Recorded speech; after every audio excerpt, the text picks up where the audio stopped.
Welcome to Bala cars. இப்போ நீங்கள் பார்க்க போகிற கார் பார்த்தீங்கன்னா மகேந்திராவில் பொலீரோ அப்படிங்கிற காரை பற்றி தான் பார்க்க போகிறோம். வாங்க வீடியோக்குள்ளே போகலாம்.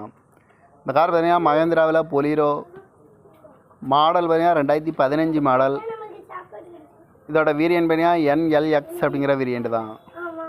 ஓனர் பார்த்தீங்கன்னா ஒரு ஓனர் இருக்காங்க. இது ஒரு டீசல் வண்டி தான். கிலோமீட்டர் பார்த்தீங்கன்னா 98,000 கிலோமீட்டர் தான் ரன்னிங் ஆகிருக்கு. கம்பெனி சர்வீஸ் ரெக்கார்டோட வண்டி இருக்காங்க. இதுக்கு இன்சூரன்ஸ் பார்த்தீங்கன்னா லைவில் இருக்குது. காரோட ப்ரைஸ் என்ன சொல்கிறாங்கன்னா 7,50,000 சொல்கிறாங்க. ரேட்டு குறைக்கணும்னு சொல்லியிருக்காங்க. குறைச்சி பேசி இந்த காரை பைப்பிங்கலாம்னு சொல்லியிருக்காங்க. ஏசி வந்துடும், power sharing, power window, seat கவர்லாம் பார்த்தீங்கன்னா நியூ கவர் தான் போட்டிருக்கு. ரிமோட் லாக் வந்துடும். இந்த கார் பார்க்கணும் இடங்கன்னு பார்த்தீங்கன்னா தர்சன் கார்ஸ் ஈரோடு அப்படிங்கிற இடத்துல தான் இந்த கார் பார்க்க முடியும். TN 47 AT 0986 அப்படிங்கிற நம்பரில் தான் இந்த கார் இருக்குன்னு இருக்காங்க. இந்த காரோட ப்ரைஸ் என்ன சொல்கிறாங்கன்னா 7,50,000 சொல்கிறாங்க. ரேட்டு குறைக்கணும்னு சொல்லியிருக்காங்க. குறைச்சி பேசி இந்த கார்